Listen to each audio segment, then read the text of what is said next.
In 1963, Dr. Martin Luther King Jr. along with 52 other African Americans set out on a quest to put an end to the segregation laws in the South. It was their mission to march into downtown Birmingham, Alabama to let their disapproval be known. This act of defiance was greeted by the immediate arrest of all of the protesters, Dr. King included. The arrest of the peaceful protesters caused a chain reaction which began with a letter drafted by the clergyman in Birmingham that advised the African American population to stop their acts of civil disobedience. The letter appeared in the local Birmingham newspaper. The second event in this chain of events was a response made by Dr. Martin Luther King directed to African Americans in the South.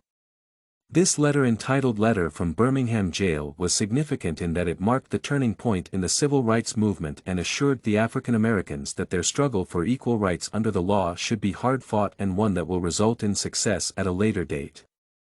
This letter assured the African Americans that there was urgency in the situation and that there is a dire need for nonviolent actions to rid the country of immoral and unjust laws.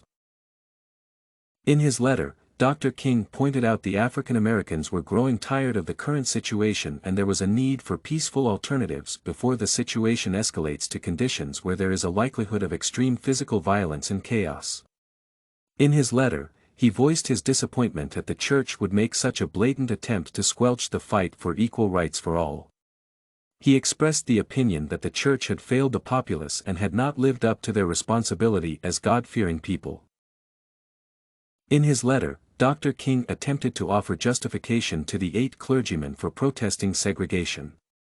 He begins his justification by saying nonviolent direct action seeks to create such a crisis and foster such a tension that a community which has constantly refused to negotiate is forced to confront the issue.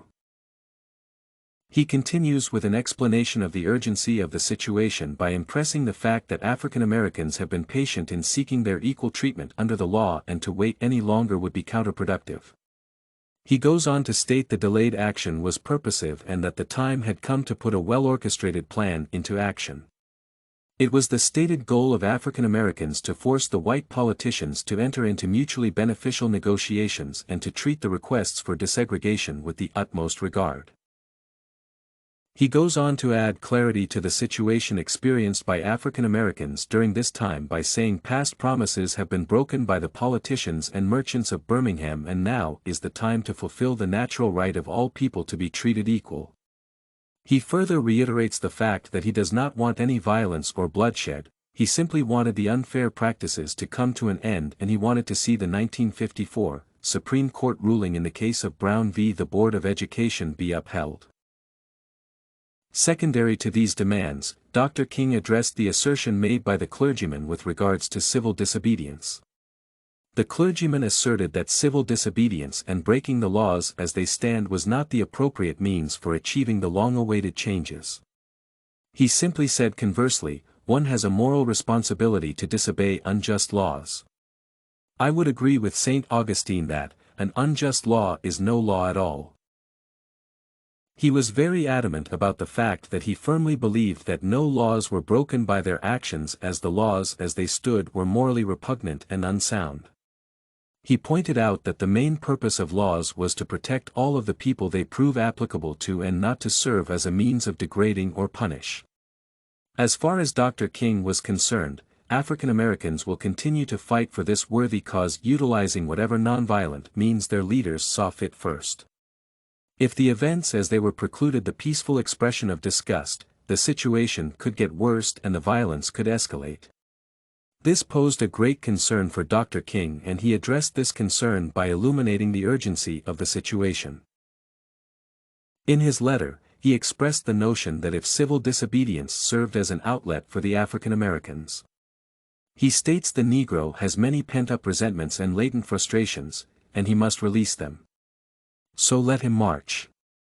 Framing this in a historical context and examining it from a psychological standpoint, one can see that if certain individuals are ignored, there is a tendency for those individuals to respond violently. Dr. King was not conceptualizing anything new. He was just alluding to the nature of the human race. He goes on to express the notion that the Negro Church has played a significant part in the squelch of violence, However, there has been a level of complacency on the part of the clergymen who spoke up against the nonviolent protests and marches. He embodied the feeling that their complacency has caused him great frustration and disappointment, and expresses this by saying, "In deep disappointment I have wept over the laxity of the Church." There can be no deep disappointment where there is not deep love. His disappointment is also evident when he says that the Negro Church has shielded itself from any real responsibility to its people by hiding behind anesthetizing security of stained glass windows. He concludes this letter by reiterating the fact that the Church owes a responsibility to its constituents. That responsibility is to assure that direct action is taken to end the injustice perpetrated against African Americans and supported in the law. The inability to follow through with this responsibility puts every African American in danger of an uprising that will be fueled by frustration. Overall, Dr. King's letter from Birmingham Jail is perhaps one of his most heartfelt expressions with regards to the civil rights movement.